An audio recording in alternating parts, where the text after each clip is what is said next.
नन्दिनीं व्याजः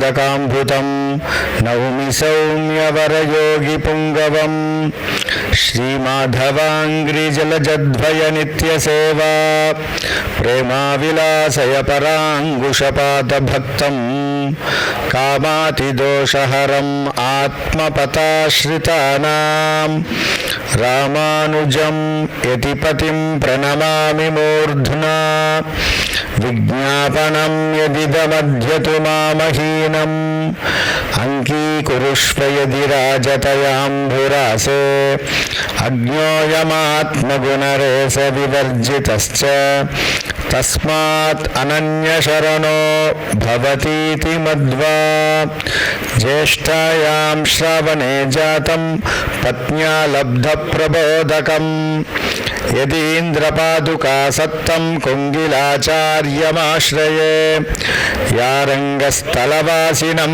यदिपतिं माधुकरार्थाङ्गदं तत्तत्रियै अभिवन्दितं सविनयं दृष्ट्वा प्रणम्योर्जितां श्रीरामानुजपादुकार्चनपरा पश्चात् नृसिंहाश्रितां तां देवीं भजताम् अभीष्टफलतां श्रीकुङ्गिल् प्राप्तिं भजे ஆவணியில் கேட்டதனில் அவதரித்தான் வாயே அழகாரும் கொங்குதனில் அமர்ந்த செல்வன் வாயே தேவியனும் மத்தரியே நின்னுரைத்தான் வாயே தேவியனும் மனையாளால் தெளிவுத்தான் வாயே பாமவிந்த மாறனுரை பகர்ந்து வந்தான் வாயே பாகவர் ஆராதனத்தால் பெரியனவன் வாயே கோவில் நம் பெருமானார்க்கு மாமருகன் வாயே கொங்கில் அண்ணல் தம்முடையர் குறைகழல்கள் வாயே.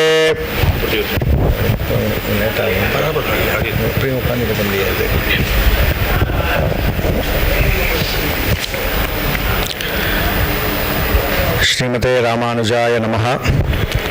இன்னைக்கு ஒரு சுதினமான நாள். ஆவணி மாதம் கேட்ட நட்சத்திரம். எம்பெருமானார் நாம் ஒரு 1009 வருஷத்துக்கு முன்னாடி 6000 படி குரு பரம்பரா வைபவத்தில் நடந்த பிரபாவத்தை இப்போ சாதிக்க போகிறேன். பெரிய நம்பி சுவாமியோட பூர்ணமான ஒரு அனுகிரகத்தோட ஒவ்வொரு வருஷமும் நம்ம திருமாளிகையில் ஆவணியில் கேட்டை ரொம்ப விசேஷமாக ஆச்சாரியன் திருநக்ஷத்திரம் நம்ம கொண்டாடின்னு இருக்கோம். ஒவ்வொரு வருஷமுமே நமக்கு ஒரு பெரிய அனுகிரகம் என்னன்னு கேட்டால், எம்பெருமானாருக்கே ஆச்சாரியனாக இருக்கக்கூடிய பெரிய நம்பி சுவாமி நமக்காக இங்கே எவ்வளவோ சிரமங்கள் இருந்தாலும் அத்தனையும் பொருட்படுத்தாமல் இங்கே நமக்காக வந்து அனுகிரகம் பண்ணுறார். அதே நமக்கு ஒரு பெரிய பாக்கியம். இன்னைக்கு நம்மளுடைய ஆச்சாரியனுக்கு அவரோட திருக்கைகளால் எம்பெருமானாருடைய பிரசாதத்தை, அதுவும் இல்லாமல் எல்லா திவ்யதேச பெருமாள் பிரசாதமும் அவரோட திருக்கைகளால் நம்ம ஆச்சாரியனுக்கு சமர்ப்பிக்கப்பட்டது. அதுவும் நமக்கு பெரிய ஒரு பாக்கியம். இதெல்லாமே ஈஸ்வர சங்கல்பம், நம்ம கையில் ஒன்றும் கிடையாது. இது எல்லாம் நாம் ஒரு நல்ல விஷயங்கள் பண்ணணும் நாம் நினைக்கிறோம் அப்படின்னா அதுக்கு நமக்கு அந்த அனுகிரகமானது ஆச்சாரியன் எப்போவுமே நமக்கு அந்த அனுகிரகத்தை கொடுத்துட்டே இருப்பார். இதில் முக்கியமாக இன்னைக்கு அடியேன் கொங்கு பிராட்டி வைபவம் கொங்கிலாச்சான் சுவாமியோட சரித்திரத்தை இப்போ நாம் கொஞ்ச நேரம் இதை நாம் வந்து செவிசாய்ச்சிட்டு அதுக்கப்புறமா நம்ம ததியாராதனை பண்ணிக்கலாம்.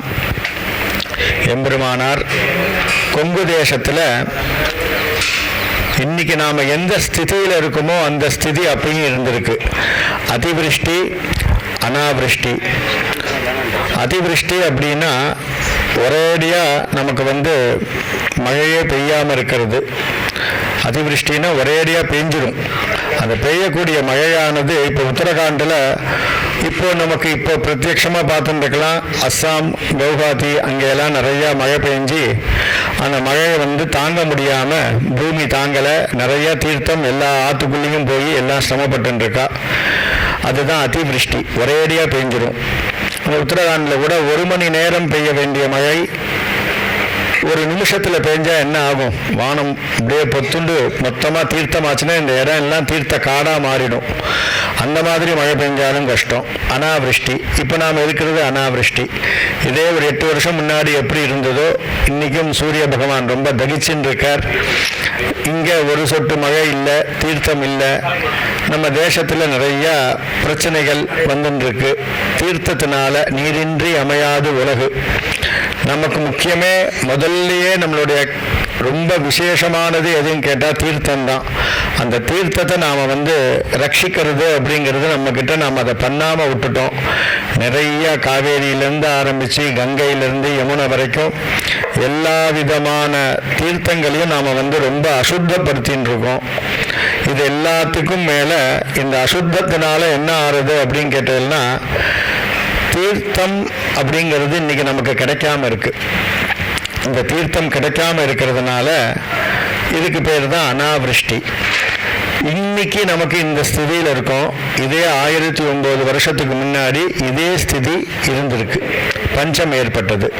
பஞ்சம் ஏற்பட்டதுனால கொங்கு தேசம் அப்படின்னு சொல்லக்கூடிய இங்கிருந்து பார்த்தோம்னா சேர, சோழ, பாண்டிய இந்த திவ்ய தேசங்கள் இங்கெல்லாம் ஆழ்வார்களால் மங்களாசாசனம் பண்ண பெற்ற பெருமாள் நமக்காக அனுகிரகம் பண்ணுறதுக்கு காத்துருக்கா. ஆனால் கொங்கு தேசத்தில் எந்த ஆழ்வார்களும் அனுகிரகம் பண்ணலை. இப்படியே நம்ம போனோம்னா குணசீலம் ஆரம்பித்தோம்னாலே அபிமான ஸ்தலம் அப்படிம்போம். கொங்கு தேசத்தில் தாந்தோன்றிமலை கல்யாண வெங்கடேச பெருமாள் இருக்கார். அப்படியே கோயம்புத்தூர் போனோம்னா நிறைய கரி வரதராஜ பெருமாள் சுவாமிக்கு தெரியும். நிறைய வரதராஜ பெருமாள் நிறைய ஏழ்ருப்பார். லக்ஷ்மி நாராயண பெருமாள் அந்த சன்னதியும் நிறைய இருக்குது. இப்படியே கொங்கு தேசம் பூர்த்தியாகவே நிறைய கோவில்கள் இருக்குது. ஆனால் ஆழ்வார்களால் மங்களாசாசனம் பண்ண பெறலை. அப்படி இருந்தும் கொங்கு தேசத்தில் ஒரு பெரிய ஒரு அவதாரம் நடக்கிறது. லத்துவாடிங்கிற ஒரு கிராமத்தில் கொங்கிலாச்சான் சுவாமியோட அவதாரம். அவரும் லக்ஷ்மி நாராயண பெருமாள் சன்னதியிலே அவருக்கும் கைங்கரியம் அங்கே அவர் இருக்கார்.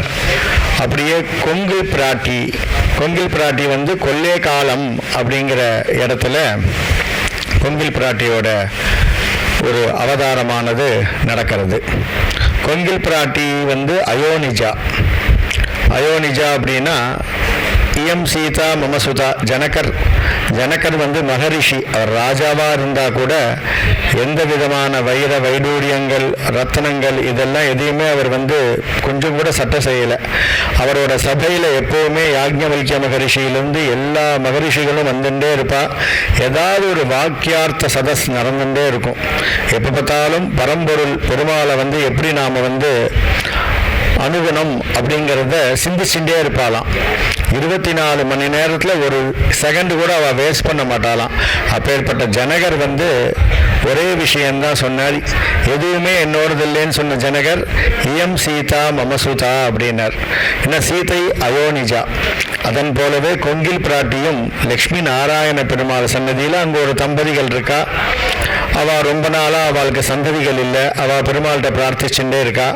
அப்போ லக்ஷ்மி நாராயண பெருமாள் சொப்பனத்தில் உனக்கு இந்த இடத்துல எப்படி பெரியாழ்வாருக்கு எப்படி ஸ்ரீவில்லிபுத்தூரில் அதே திருத்துவாய் நந்தவனத்தில் கோதாதேவி ஆண்டாள் கிடைச்சாலோ அதன் போல் கொல்லே காலத்தில் இன்றைக்கும் அந்த லக்ஷ்மி நாராயண பெருமாள் சன்னதி இருக்குது.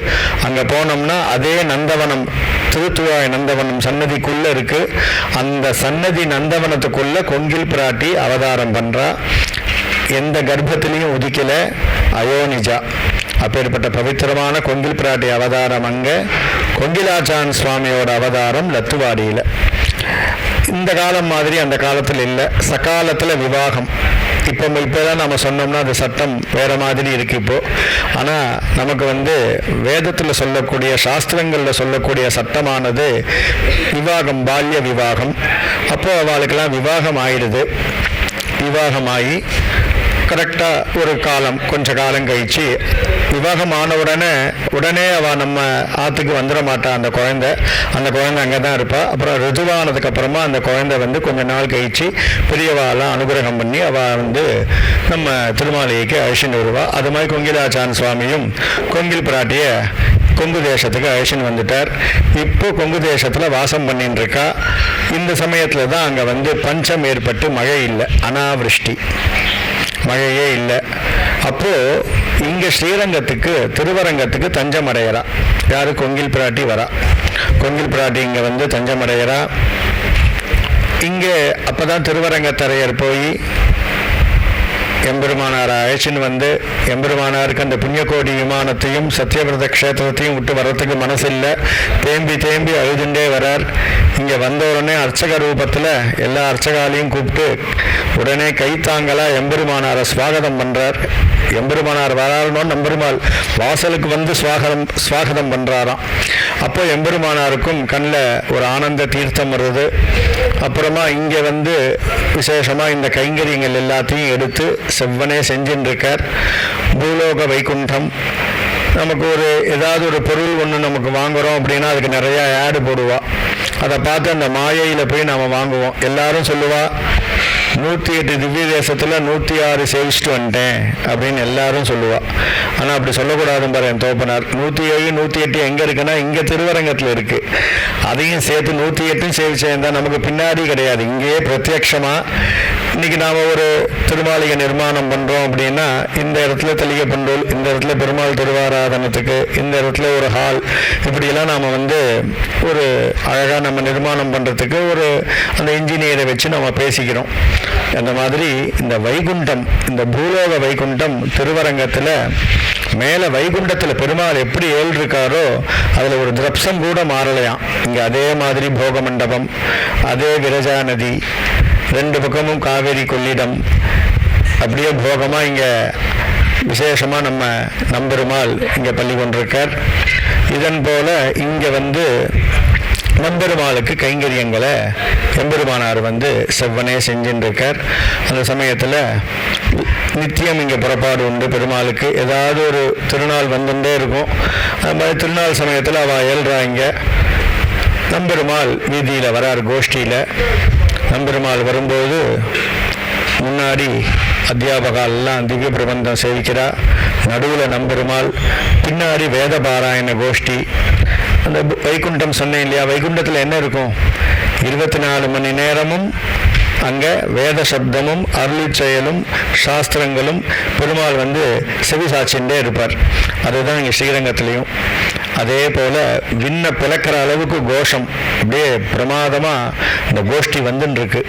அந்த கோஷ்டியை எல்லாரும் சேவிக்கிறதுக்கு நின்றுருக்கா. நம்பெருமாளை சேவிக்கிறதுக்கு பெரிய பெரிய ராஜாக்கள், பிரபுக்கள், அந்த காலத்தில் பிரபுக்கள் சொல்லுவா, பிரபுக்கள், பெரிய பெரிய வித்வான்கள், ஆச்சாரிய புருஷர்கள், அதுக்கப்புறம் ஒன்றுமே இல்லாத பாமர மக்கள் எல்லாம் சேவிக்கிறதுக்கு காத்துருக்கா. நம்பெருமாள் கோஷ்டியில் பெருமாள் நடுவில் வரார். எம்பெருமானாரோட 1000 எதிகள் இருந்தாலாம். முதல்ல எம்பெருமானார் இருக்கார், அவர் கூட 1000 எதிகள் இருக்காலாம். அந்த ஒரு காலத்தில் அவ்வளோ 1000 எதிகளோட எம்பெருமானார் வந்து கோஷ்டியில் நிர்வாகம் பண்ணிட்டு கோஷ்டியை முன்னடத்தி கூட்டின்னு வந்துட்டுருக்கார். இப்போது ரொம்ப ஒரு நடுவில் ஒரு விஷயம் நடக்கிறது. எல்லாரும் அந்த கோஷ்டியில் இருக்கிறவா எம்பெருமானார ராஜாக்கள், பிரபுக்கள் எல்லாம் சேவிக்கிறா. ஒன்றுமே இல்லாத பாமர மக்கள், வித்வான்கள். நடுவில் நம்பெருமாள் வரார். ஆனால் அவரை சேவிக்காமல் எம்பெருமானாரை சேவிக்கிறா. கொங்கில் பிராட்டிக்கு ஒரு சம்சயம் ஏற்படுறது. என்னடா அது, நடுவில் நம்பெருமாள் வந்துருக்கார், அவரை சேவிக்காமல் எதுக்கு எம்பெருமானாரை சேவிக்கிறா எல்லாம் அப்படின்னு தைரியமாக போய் என்ன பண்ணுறா கேட்டேன்னா கோஷ்டியை மறிக்கிறா. மறிச்சுட்டு எம்பெருமானார்கிட்ட போய் கேட்குறா. இப்போ மாதிரி இல்லை, நிஷ்கலங்கமான மனசு. தொண்டரடிப்படையாழ்வார் அப்பயே நமக்கு சாதிச்சார், மனத்திலோர் தூய்மை இல்லை, வாயிலோர் என் சொல் இல்லை. இந்த காலத்தில் அப்படி இருக்குது அப்படின்னு சொல்லி நம்ம நினச்சிட்டு இருக்கோம். ஆனால் எல்லாருக்கும் நல்ல மனசு தான். அந்த மாதிரி அந்த காலத்தில் அந்த ஒரு பயம் கிடையாது. ஏன்னா அஷ்டதிக் கஜங்கள் அப்படின்பா.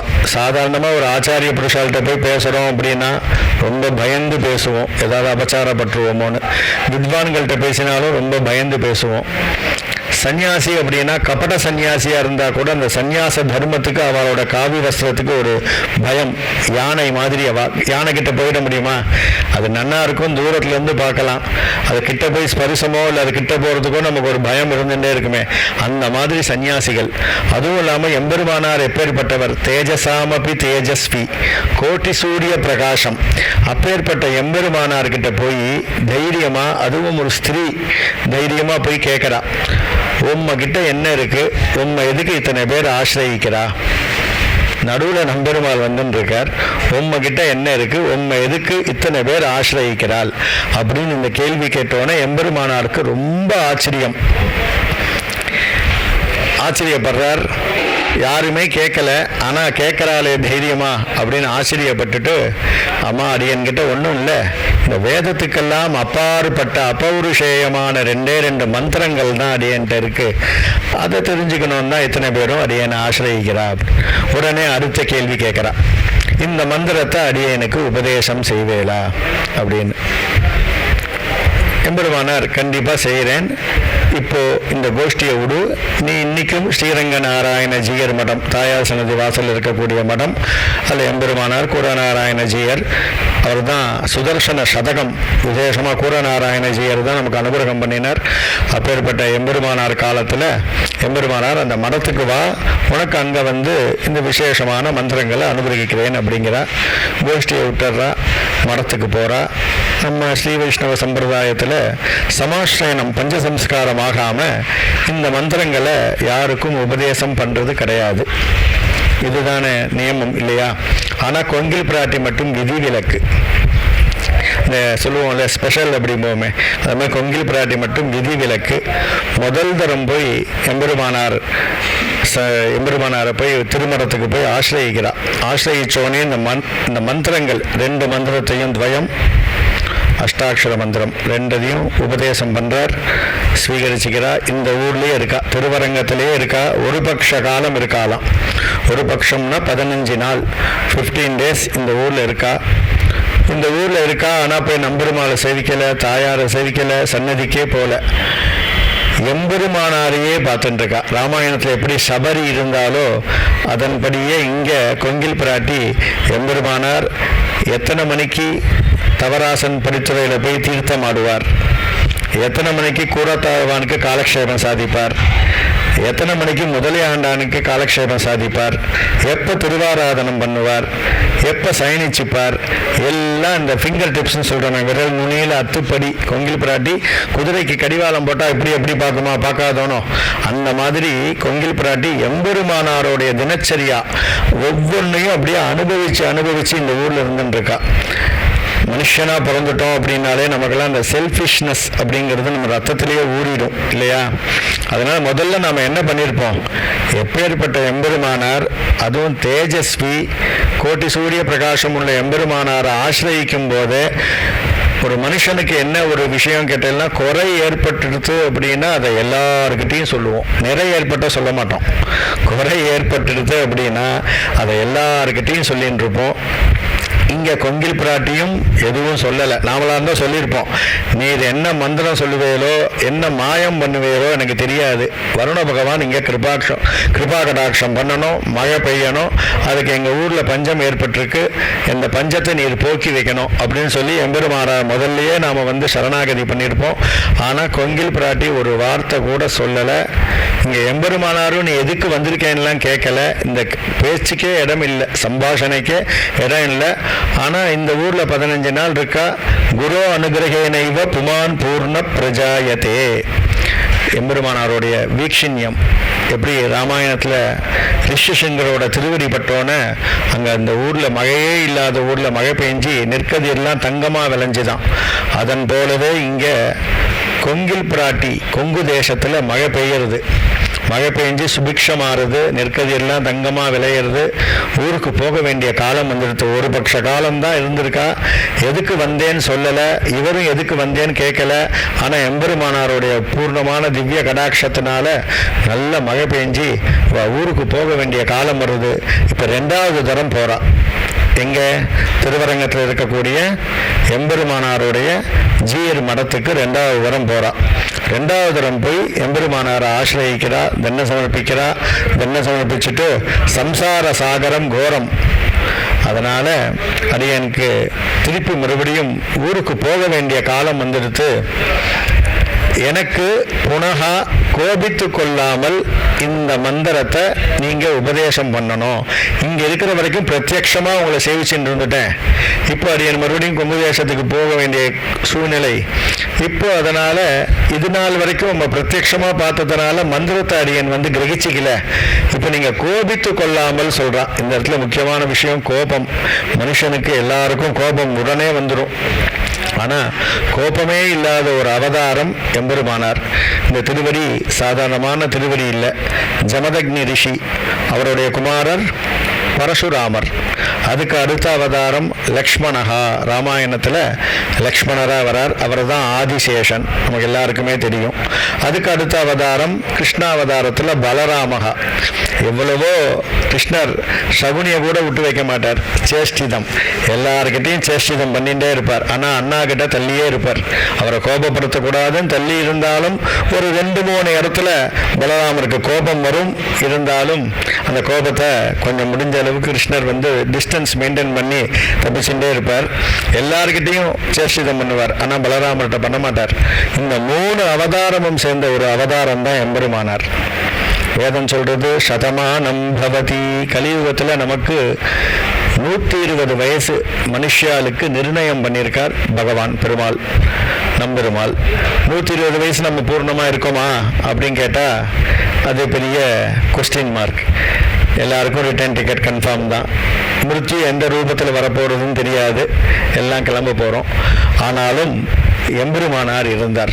120 வயசு வரைக்கும் அர்க்கியம் சந்தியாவந்தனம் பண்ணி அர்க்கியத்தை எழுந்து நின்று விடுவாராம். காத்தால எப்படி விடணும், மாத்தியானிக காலத்தில் எப்படி விடணும், சாயங்கால காலத்தில் நம்மெல்லாம் இன்னைக்கு எழுந்து நின்று காயத்ரி ஜபம் பண்ணுவாராம். உத்திஷ்ட காத்தால எழுந்தா காத்தாலையும் மாத்தியானிக காலத்துலேயும் காயத்ரி ஜபம் பண்ணும்போது எழுந்து நின்று பண்ணணும். நமக்கெல்லாம் ரொம்ப சோம்பேறித்தனம் வந்துடுது இல்லையா? நாம் ஒரு சந்தியாவந்தனம் பண்ணோம் அப்படின்னா உட்கார்ந்த இடத்துலையே நம்ம எல்லா வேலையும் நம்ம பண்ணிக்கிறோம். நம்ம சரீரத்துக்கு நாம் ரொம்ப முதல் விஷயத்தை நம்ம சுகத்தை கொடுத்துட்டே இருக்கோம். நம்மளால் சாப்பிடாமல் இருக்க முடியல. காத்தால எழுந்தால் எல்லாருக்கும் நெய்யுண்ணோம் பாலுண்ணோம் நாட்காலே நீராடி, இதெல்லாம் நமக்கு விசேஷமாக தர்ம சாஸ்திரத்தில் சொல்லியிருக்கு. இதே நமக்கு ஆண்டாள் அழகாக சொல்லிட்டா. வேதத்தில் என்னென்ன சொல்லியிருக்கோ வேத பாஷ்யம் பூர்ணமாக நம்ம பார்க்கலனா கூட வேத பாஷ்யம் அப்படின்னா திருப்பாவை தான். அதனால தான் எம்பெருமானாருக்கே திருப்பாவை ஜீயர்னு பேர். அதுவும் இங்கே பெரிய நம்பி சுவாமி எழுதியிருக்கார். உந்து மதகளிட்டன் அந்த வாசுரத்தோடைய அத்துவாய் அதோட பூர்ணமான நமக்கு பூர்ண மகா குருவே இங்கே எழுதியிருக்கார். அதனால திருப்பாவைக்கு மிஞ்சி எந்த வியாக்கியானம் இருக்கு? ஆனால் நெய்யுண்ணோம் பாலுண்ணோம் நாட்காலே நீராடி. ஆனால் இன்னைக்கு நமக்கு அதெல்லாம் இல்லை. எல்லாம் காத்தால ராத்திரி ஃபுல்லாக நமக்கு எல்லாருக்கும் முதல்லலாம் ராட்சசா அப்படின்னா ஒவ்வொருத்தருக்கும் ஒவ்வொரு காலம் சொல்லியிருக்கா. ராட்சசா மட்டும்தான் ராத்திரியில் முழிச்சுட்டு இருக்கணும். இப்போல்லாம் மனுஷா எல்லாமே ராட்சசால் ஆகிட்டோம். எல்லாரும் எந்த நேரம் பார்த்தாலும் எல்லாரும் ஒரு ஆன்லைனில் எல்லாமே இருப்பான். ராத்திரி 1 மணிக்கு பாருங்களேன், 2 மணிக்கு பாருங்கோ, 3 மணிக்கு பாருங்கோ, ஏதாவது ஒரு ஆன்லைனில் ஏதாவது ஒரு விஷயத்த யாராவது ஒருத்தருக்கு எதையாவது ஒன்று அனுப்புவா. இல்லை அவள் அனுப்பின விஷயத்த இவா பார்த்துன்னு இருப்பா. அதே மாதிரியே காலம் அப்படியே ராத்திரி ஃபுல்லாக இருந்துட்டு பகல் ஃபுல்லாக ராட்சசா தூங்குவா. அதே போல் இவாளும் தூங்கின்னு இருப்பா. அப்புறம் எழுந்ததுக்கப்புறம் அந்த நெய் உண்ணோம் பால் உண்ணோம்லாம் கிடையாது. எல்லாம் எழுந்ததுக்கப்புறம் உடனே காப்பி. அந்த காப்பி இல்லைன்னா அடுத்த விஷயம் ஓட மாட்டேங்குது. அது இப்போ நிறையா விஷயங்கள். நாளும் கிழமையும் நலிந்தோர்க்கு இல்லைன்னா, நலிந்தோர்னா உடம்பு உண்மையாலுமே உடம்பு முடியாதவா அவா ஒரு டேபிளில் உட்காந்து அப்படிதான் முதல்ல இந்த நம்மளுடைய விவாகங்கள் எல்லாமே அந்த காலத்தில் பார்த்தோம்னா 100 வயசானவா கூட கீழே உட்காந்து சாப்பிட்டு எழுந்தா. நேற்றுக்கு முந்தானால் கூட பெரிய நம்பி சுவாமிகிட்ட விஞ்ஞாபனம் பண்ணேன். சுவாமி தேவர் மேலே உட்காந்து கீழே உட்காந்து சாப்பிட்றார். அவருடைய எப்பேற்பட்ட இதுதான் அந்த காலத்தில் உள்ள மனுஷா. நாம என்ன பண்றோம் கேட்டா, நமக்கு சௌக்கியம், சரீரத்துக்கு எப்ப பார்த்தாலும் சௌக்கியத்தை கொடுத்துட்டே இருக்கணும். அதனால சரி முடியாதவா அப்படின்னா பரவாயில்ல, ஆனா இன்னைக்கு முடிஞ்சவாலும் அப்படியே அந்த டேபிள்ல உட்காந்து உட்காந்து உட்காந்து சாப்பிட்டு அந்த எச்சல், தன்னோட எச்சல் எது, பக்கத்தில் இருக்கிறவா எச்சல் எது, இதெல்லாம் தெரியாம பரிசேஷனம் கிடையாது, ஒன்றும் இல்லாம அப்படியே எல்லாரும் அப்படியே இருந்துட்டு இருக்கா. ஆனா எதுக்கு இதெல்லாம் சொல்ல வந்திருக்கேன்னு கேட்டீங்கன்னா, எம்பெருமானார் அப்படி இல்லை. 120 வயசு வரைக்கும் எழுந்து நின்று அர்க்கியம் சேர்த்தார், சமர்ப்பிச்சார். அப்போ எம்பெருமானார் எப்பேற்பட்ட ஒரு தேஜஸ்வியா இருக்கணும். எம்பெருமானார்கிட்ட போய் மறுபடியும் கேட்கறா தைரியமா. எம்பெருமானார் மந்தகாச புன்னகை, சிரிக்கிறாராம். கோபம்னா என்னன்னு கேட்கிறாராம். ஏன்னா இந்த அவதாரத்துல கோபமே கிடையாது. லக்ஷ்மணருக்கு நிமிஷமா, க்ஷணம்தான், நிமிஷம் கூட கிடையாது, க்ஷணத்துல கோபம் வரும் லக்ஷ்மணருக்கு. அதனால தான் காளிதாசர் சொல்லும் போது சத்யாய மிதபாஷினாம் அப்படின்னார். லக்ஷ்மணர் எப்படி இருப்பாராம், மிதபாஷி, ரொம்ப அதிகமாகவும் பேச மாட்டாராம். என்ன தேவையோ அந்த விஷயம் மட்டும்தான் அவர் வாக்குல வருமா. லோகத்துல 3 பேர் தான் பூர்ணமா அத்தியனம் பண்ணவா. இன்னைக்கும் சொல்லிட்டு இருக்கோம் இல்லையா, கற்றது கையளவு, கல்லாதது மலையளவுன்னு சொல்லுவோம் இல்லையா. அந்த மாதிரி 3 பேர் யார் யாருன்னு கேட்டீங்கன்னா, ஒன்று லக்ஷ்மணர், அடுத்தது திருவடி ஆஞ்சநேய சுவாமி, இதுக்கு அடுத்தது ஜனக மகரிஷியோட இதுல சொன்னனே யாக்ஞவல்கிய மகரிஷி. இவா 3 பேரும் பிரத்யக்ஷமா சூரிய பகவான்கிட்டயே போய் நவ வியாக்கரண பண்டிதாய நமகா. இன்னைக்கு ஒரு வியாக்கரணம் படிக்கிறதுங்கிறது, நேற்றுக்கு திருப்புல்லான சுவாமி எழுந்தாரு, அவர் ஒரு வியாக்கரணம், அந்த வியாக்கரணம்லாம் அதான் சாஸ்திரத்தில் இருக்கக்கூடிய வேதத்துடைய அங்கம். ஆனா இன்னைக்கு ஒரு வியாக்கரணம் படிக்கிறதுக்கே இன்னைக்கு மனுஷா இல்லை. ஆனா நவ வியாக்கரணமும் பூர்ணமா அத்தியனம் பண்ணது இவா 3 பேர் அப்படின்னு சொல்றா. அப்பேற்பட்ட எம்பெருமானாரும் அதே யோகிதை, எல்லா விஷயங்களையும் எம்பெருமானாருக்கு தெரியும். அப்பேற்பட்ட எம்பெருமானாருக்கு கோபம்னா என்னன்னே தெரியாது. கொங்கில் பிராட்டி போய் கேட்கிறா, கோபம்னா என்னன்னு கேட்டுட்டு சிரிக்கிறார். சிரிச்சுட்டு சொல்றாரு, இந்த மந்திரத்தை யார் கேட்டாலும் சொல்லுவேன், எப்ப கேட்டாலும் சொல்லுவேன், எந்த இடத்துல கேட்டாலும் சொல்லுவேன், எந்த நாழிகையில கேட்டாலும் சொல்லுவேன் அப்படின்னு சொல்லி அந்த மந்திரத்தை மறுபடியும் உபதேசம் பண்றார். இந்த சின்ன குழந்தைகளுக்கெல்லாம் ஒரு மிட்டாய் கொடுத்துட்டேன்னா சாப்பிட்டுட்டு மறுபடியும் ஆகும், இன்னொரு மிட்டாய் கொடு அப்படின்னு. அந்த மாதிரி கொங்கில் பிராட்டி என்ன பண்றா, மறுபடியும் எம்பெருமானாட்ட அடுத்த கோரிக்கை வைக்கிறா. அடியன் இங்கிருந்து கிளம்பி போறேன், உம்மை விட்டு பிரியறதுக்கு மனசு இல்லை, ஆனா உங்க ஞாபகமா ஏதாவது குடும்பம் அப்படிங்கிறா. எம்பெருமானார் மறுபடியும் சிரிக்கிறார். அடியேனே எதிராஜர், எங்கிட்ட சந்நியாசி, எங்கிட்ட கொடுக்கிற அளவுக்கு வஸ்துக்கள்லாம் எதுவும் கிடையாது. உமக்கு வேதத்துக்கும் அப்பாற்பட்ட அபௌருஷேயமான மந்திரத்தையே உனக்கு கொடுத்துட்டேன், சமாஸ்ரயனம் ஆகாம. இதுக்கு மிஞ்சி கொடுக்கறதுக்கு என்ன இருக்குன்னு சொல்லி சிரிக்கிறார். அப்பதான் அப்படியே சுத்தி பார்க்கறா. அவ வீக்ஷண்யத்துல பட்டது திருவடி. இந்த பேர்பட்ட திருவடிய கேட்கறா தைரியமா. அதனால தான் எம்பெருமானார்கிட்ட பாதுகையை கேட்கறா. இந்த பாதுகையை கொடுப்பேலாம் கேட்கறா. பக்தி பிரபாவத்துக்கு மிஞ்சி ஒன்றும் கிடையாது. எம்பெருமானார் தந்தேன் அப்படிங்கிறார். அதை தன் தலையில எடுத்து சிரஸ்ல வச்சுட்டு கூத்தாடின்னு அவ ஊருக்கு போயிடுறா. கொஞ்ச காலத்துல ஏதோ ஒரு எம்பெருமானார் அனுகிரகம், இங்க திருவடியை கொங்கில் பிராட்டி ஸ்வீகரிச்சுட்டா. கொங்கிலாச்சான் சுவாமி பெரிய தனிகரா இருந்திருக்கார். அவர் கொள்ளை காலத்துக்கு, அவரும் கொள்ளை காலத்துக்கே போய் வாசம் பண்றா. எம்பெருமானார் இங்க கிருமி கண்ட சோழனால சில இன்னல்கள்லாம் ஏற்பட்டு 6000 படி குரு பரம்பரா வைபவத்தில் இந்த கதையெல்லாம் வருது. எண்ணற்ற ஆச்சாரிய புருஷர்கள் இங்கே கூறத்தாழ்வான் எம்பெருமானாரோட காவி வஸ்திரத்தை தான் சாத்திண்டு, திருதண்டத்தை தான் ஏந்திண்டு கிருமி கண்ட சோழனோட சபைக்கு போறார். எம்பெருமானாருக்கு கூறத்தாழ்வானோட வெள்ள வஸ்திரத்தை அவர் சாத்திண்டு இப்ப எண்ணற்ற ஆச்சாரிய புருஷர்களோட இங்கிருந்து இப்பதான் கிளம்புறார். எங்க மேல்கோட்டையை நோக்கி கிளம்புறார். கர்நாடக தேசத்தை நோக்கி கிளம்பி போயின்னு இருக்கார். அப்படியே பொறுமையா நடந்துட்டு இருக்கா. இப்பயும் ஒரு பட்ச காலம். ஏன்னா இப்போ மாதிரி வனாந்தரம் தான். இப்போ எல்லாம் எல்லா பக்கமும் ஷகராயிடுது. அப்போ வெறும் வனாந்தரம். அந்த வனாந்தரத்துல அப்படியே நடந்துட்டு இருக்கா. ஒரு 15 நாள் எம்பெருமானாரோட எண்ணற்ற ஆச்சாரிய புருஷர்கள். எவ்வளோன்னு சொல்ல முடியாது, ஆயிரக்கணக்கா லட்சக்கணக்கா 10,000 பேரா என்னன்னு தெரியாது, எண்ணற்றன்னு சொல்லி போட்டுட்டார். அதனால அத்தனை பேரும் எம்பெருமானாரோட போயின்னு இருக்கா. எல்லாரும் அன்னம் ஆகாரம் தீர்த்தம் இது இல்லை, ஆனால் அனுஷ்டானத்தில் ஒரு திரப்சம் கூட குறையில்லை. நித்திய கர்ம அனுஷ்டானம், ரொம்ப நித்திய கர்ம அனுஷ்டானத்தை ஒரு எப்பேற்பட்ட காரணம் இருந்தாலும் விடமாட்டாலாம். அதனால் எம்பெருமானாரே விடமாட்டார். இப்போ சிஷ்யா கேட்கவா வேணும், அவெல்லாம் சேர்ந்து அப்படியே போயிட்டே இருக்கா. ஒரு குழந்தை கஷ்டப்பட்டது அப்படின்னா தாயார் பொறுத்துப்பாளா? கண்டிப்பாக பொறுத்துக்க மாட்டா. தகப்பனார் பொறுத்துப்பார், பரவாயில்ல கொஞ்சம் கஷ்டப்பட்டு வரட்டும் அப்படிம்பார். இங்கே பெருந்தேவி தாயாருக்கு பொறுக்கலை, இப்படியே நடந்து போயின்னு இருக்கா. திம்மம்ங்கிற ஒரு வனப்பகுதி வருது. இன்னைக்கும் பார்த்தோம்னா வேடுவர் குளம் அங்கே இருக்கு, சத்தியமங்கலத்துக்கிட்ட. அப்படியே கொங்கு தேசம் ஐயா அப்படியே போய் அந்த இடத்துக்கு போறார். ஒரு 15 நாள் ஆறுது, அங்கே போயிட்டார். இங்கே பெருந்தேவி தாயாருக்கு பொறுக்கலை. உடனே என்ன பண்ணுறா அப்படின்னு கேட்டீங்கன்னா, வேடுவன் வேடுவச்சியா தேனும் தினமாவும் எடுத்துட்டு அங்கே அவளுக்கு அனுகிரகம் பண்ணுறா. அந்த கோஷ்டிக்கு அனுகிரகம் பண்ணி எம்பெருமானார்கிட்ட கொடுக்குறா. இதை ஸ்வீகரிச்சுக்கும். இந்த மலை ஏறி இறங்கினேன்னா கொள்ளை காலம் அப்படின்னு ஒரு கிராமம் வர்றது. அங்கே ஒரு கொங்கில் பிராட்டி அப்படின்னு ஒரு அந்தன பெண்மணி இருக்கா. நீ அங்கே போனேன்னா ததியாராதனை பண்ணிக்கலாம் அப்படின்னு சொல்கிறா. எப்படி போகிறது அப்படின்னு கேட்குறாரு எம்பெருமானார். நமக்கெல்லாம் இப்போது வந்து சேர்ந்தார். இப்போது நமக்கு அழகாக மதுரையிலேருந்து கரெக்டாக சமயத்துக்கு வந்துட்டார்.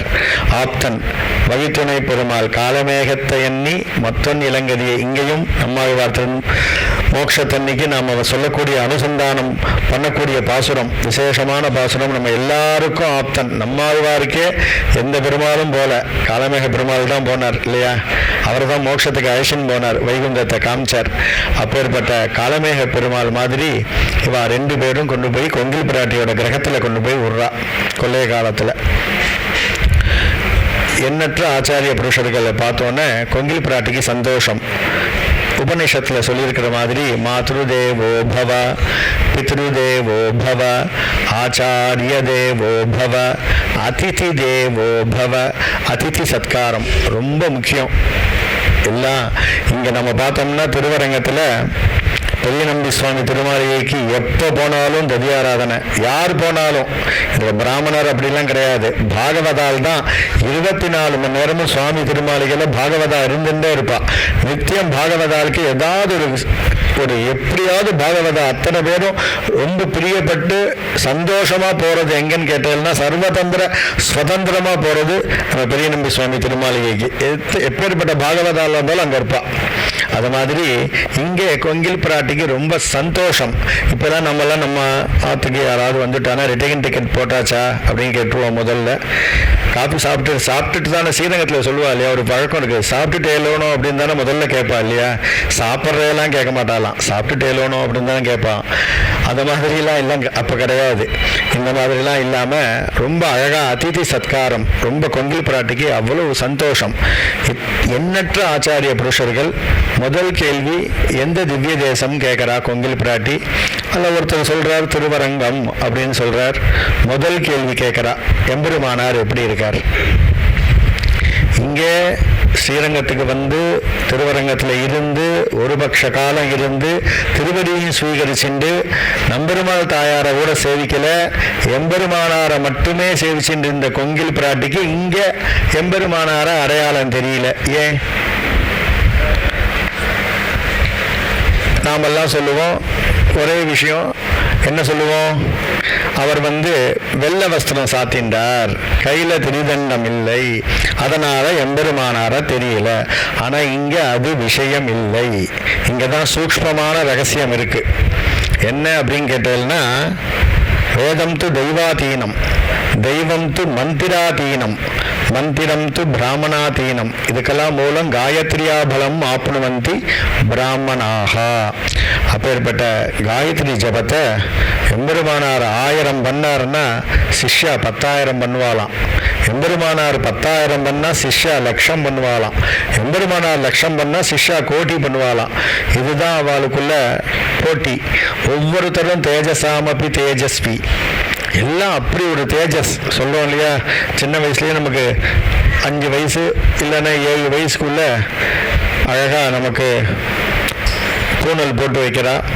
அந்த பூனல் போட்ட உடனே காயத்ரி மந்திரம் நமக்கு உபதேசம் ஆறுது. இந்த காயத்ரி மந்திரத்தை நித்திய ந காயத்ரியா பரோ மந்திரா ந மாத்துகு தெய்வத்தம் சாஸ்திரம் சொல்றது. காயத்ரியை விட சிறந்த மந்திரம் இல்லை, பெத்த தாயை விட சிறந்த தெய்வம் இல்லைன்னு சொல்லி சாஸ்திரம் நமக்கு காமிக்கிறது. அப்பேற்பட்ட காயத்ரி மந்திரத்தை விடாம அனுஷ்டானத்தில் கொண்டு வந்து அதை சிஷ்யாளுக்கும் அதை பரிமளிக்க செய்தது எம்பெருமானார். அப்பேற்பட்ட தபஸ்வி, அதனால தான் எம்பெருமானார் தபஸ்வின்னு சொல்லுவா. அப்பேற்பட்ட தபஸ் இருக்கிறதுனால இந்த இடத்துல எல்லாரும் தேஜசாமப்பி தேஜஸ்வியா இருக்கா. இப்ப எப்படி எம்பெருமானார் கோங்கில் பிராட்டிக்கு அடையாளம் கண்டுபிடிக்க முடியல? நாமெல்லாம் என்ன பண்ணுவோம் கேட்டீங்கன்னா, நமக்கு ஒருத்தர் தீங்கு இழைச்சிட்டார் அப்படின்னா வியாசர் 18,000 ஸ்லோகம் பண்ணார் இல்லையா? இதுல ஸ்ரீமத் பாகவதத்துல இல்லையா? வியாசர் சொல்ல, விஸ்வசேனர் எழுத, சரஸ்வதி ரொம்ப எங்கேயுமே நம்ம இங்கே பேசின்னு இருக்கோம், பக்கத்தில் காவேரி சப்தமாக போயின்னு இருந்ததுன்னு வச்சுங்களேன், நமக்கு அந்த நாம் எவ்வளவோ கத்தி கத்தி பேசினாலும் எல்லார் காதலையும் விழாது. அந்த மாதிரி சரஸ்வதி வேகமாக வந்துட்டு இருக்கா. இங்கே வியாசர், ஆனால் இவர் விஸ்வக்சேனர் வேலை ஒரு அழகாக ஒரு கட்டளை போட்டுறார். நீ ஒரு தரம் சொல்லுவார், நான் 2வது தரம் சொல்லக்கூடாதுன்னு சொல்லிடுவார். 18,000 ஸ்லோகத்தையும் சொல்ல சொல்ல சொல்ல வேகமாக எழுதணும். இன்னைக்கெல்லாம் இந்த கம்ப்யூட்டர்லாம் ரொம்ப வேகமாக இது பண்ணிட்டு இருக்கேன், அந்த வேகமாக எழுதணும். இந்த நியமம் வேற அவர் சொல்லிடுறார். அதனால சரஸ்வதியை கோபமாக பார்க்குறார். இன்னைக்கு நீங்கள் பார்த்தீங்கன்னா பத்ரிகாசிரமம் போய் சேவிச்சுட்டு மானா அப்படின்னு சொல்லி கடைசியில் இருக்கக்கூடிய வியாச குஹா அங்கதான் இருந்து சொல்றார். சரஸ்வதி ஒரு முறைக்கிறார், அவ அந்தர்வாகினியா போயிடுறா. அடியில சரஸ்வதி போயின்னு இருக்கா, இன்னைக்கும் இருக்கு. அந்த மாதிரி இங்கே எம்பெருமானார் ரொம்ப விசேஷமா யாருங்கிறது நாமெல்லாம் என்ன பண்ணுவோம், 18,000 ஸ்லோகம் எழுதினார் இல்லையா வியாசர். இப்ப சுவாமியை நமக்கு பிடிக்கல அப்படின்னா அவர் மேல 1,00,000 ஸ்லோகம் சொல்லுவோம். அடியன் உன்கிட்ட சொல்லுவேன், இவர் சுவாமி சரியில்லை, இந்த சுவாமி சரியில்லை, இந்த சுவாமி சரியில்லைன்னு திருப்பி இதையே சொல்லின்னு இருப்போம். யாரையாவது நம்ம குற்றம் சொல்லணும்னா நமக்கு ரொம்ப பிடிக்கும், அதுலேயே நம்ம ஊறின்னு இருப்போம், ரத்தம் அப்படியே ஊறிண்டே இருக்கும், திருப்பி சொல்லுவோம். அதில் ஒரு சந்தோஷம் இருக்கும், சந்துஷ்டி ஏற்பட்டுட்டே இருக்கும். ஆனால் இங்கே பார்த்தேன்னா எல்லாம் மிலிட்ரியில் சொல்கிறாலும் டிசிப்ளின் அந்த மாதிரி இருக்கா. ஒருத்தர் கூட அனாவசிய பேச்சே இல்லை. இங்கே கொங்கில் பிராட்டி எந்த திவ்ய தேசம் கேட்டால் திருவரங்கம் சொல்லிட்டு அதோடு நிறுத்திட்டா. கிருமிகண்ட சோழன் இந்த மாதிரி இன்னல்கள்லாம் பண்ணிட்டான், அவன் நன்னா இருப்பானா? நாமளா இருந்தால் என்ன பண்ணுவோம், மொத்தமாக அவனோட குடும்பம், அவனோட 7 தலைமுறை இல்லை 1000 தலைமுறைக்கு சாபத்தை கொடுத்து பேசிகிட்டே இருப்போம். அதே இங்கே யாரும் எதுவும் பேசலை. அவ அனுஷ்டானம் பண்ண போகிறா, எதுக்கோ போய் அம்சம் பண்ணுறா. என்ன நினச்ச இடத்துலலாம் கை நினச்சிட மாட்டா. அதனால தான் ஆச்சாரிய புருஷாலாம் எங்கே பகவத் ஆராதனம் இருக்கோ அங்கே தான் போய் ரொம்ப விசேஷமாக ததி ஆராதனைனா நினச்ச இடத்துல பண்ணிட மாட்டா. இதுக்கு ஒரு சின்ன ஒரு கதை இருக்குது. இது இந்த யுகத்தில் நடக்கலை, துவாபர யுகத்தில் நடந்துருக்கு.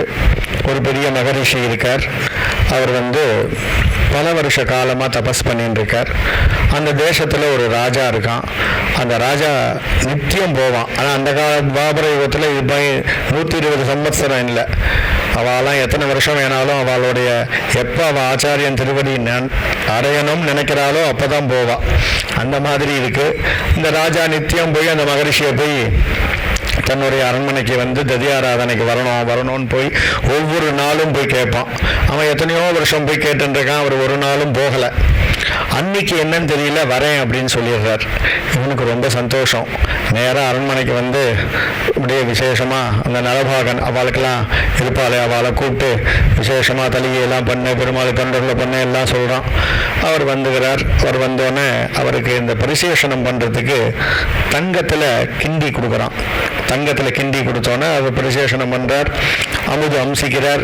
அவர் கிளம்பும்போது என்ன பண்ணுறார், அந்த கிண்டியை எடுத்து தன்னோட மடியில் வச்சுட்டு அவருடைய பர்ணசாலைக்கு வந்துடுறார். இங்கே ராஜா அந்த அரண்மனையை ஃபுல்லாக தேடின்னு இருக்கா. அந்த கிண்டி எங்கே போச்சுன்னு எல்லா அரண்மனை ஃபுல்லாக சல்லாடை போட்டு தேடின்னு இருக்கா. இவருக்கு அங்கேருந்து இங்கே வர வரைக்கும் அந்த கிண்டியை எடுத்து வச்சுட்டார். அது நன்னா இருக்குன்னு சொல்லி வச்சுட்டார். இங்கே ஆசிரமத்துக்கு வரார்.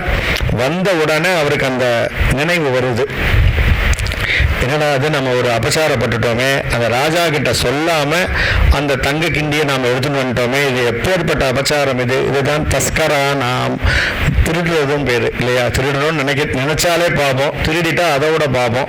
இப்போ நம்ம வந்துட்டோமேன்னு சொல்லிட்டு உடனே பர்ணசாலைக்குள்ளே போயிட்டு மறுபடியும் அந்த கிண்டி எடுத்துட்டு ராஜாவோட அரண்மனைக்கு வேக வேகமாக ஓடுறார்.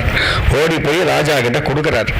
கொடுத்துட்டு என்ன சொல்கிறாருன்னா, இந்த ஜென்மத்திலேயே இதுக்கு எனக்கு சிக்ஷையை கொடுத்துடு.